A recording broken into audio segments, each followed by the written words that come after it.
आपण पाहताय क्राईम मुक्त महाराष्ट्र. लोकसुख वार्तांकन, लोकसुख बातमी.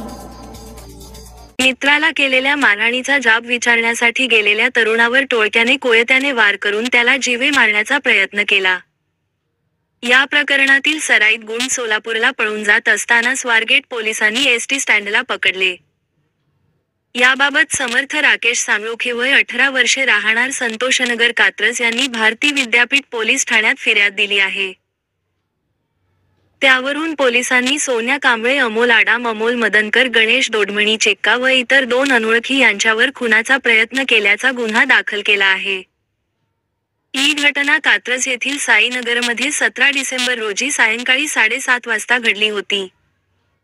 याबाबत पोलिसांनी दिलेल्या माहितीनुसार फिर्यादी व त्याचा मित्र ईशांत कोकाटे याला आरोपींनी मारहाण केली होती.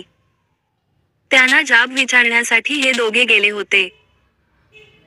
त्यावेळी सोन्या कांबळे याने "तू आम्हाला जाब विचारणारा कोण?" असे म्हणून त्याने साथीदारांना इशारा करून बोलावून घेतले. त्याप्रमाणे सर्व जण कोयते घेऊन आले.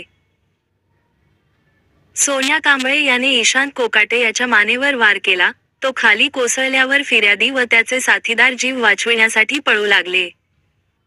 त्यावेळी समर्थ साळुंके याचा पाय घसरल्याने तो खाली पडला. तेव्हा त्याचा पाठलाग करणाऱ्या गुंडांनी त्याच्या डोक्यावर, हातावर व अंगावर कोयत्याने वार करून गंभीर जखमी केले. पोलिसांनी खुनाचा प्रयत्न केल्याचा गुन्हा दाखल करून आरोपींचा शोध सुरू केला. स्वारगेट पोलीस ठाण्यातील हवालदार कुंदन शिंदे, पोलीस अंमलदार राहुल तांबे यांना बातमी मिळाली की सच्चाई माता मंदिर येथे झालेल्या खुनाच्या प्रयत्नातील आरोपी अमोल आडम हा सोलापूरला पळून जाणार आहे. त्यानुसार पोलिसांनी स्वारगेट एसटी बसस्थानकावर सापळा रचला. सोलापूरला जाण्यासाठी आलेल्या अमोल रवी आडम वय 24 वर्षे राहणार शंकरनगर कात्रज याला पकडले.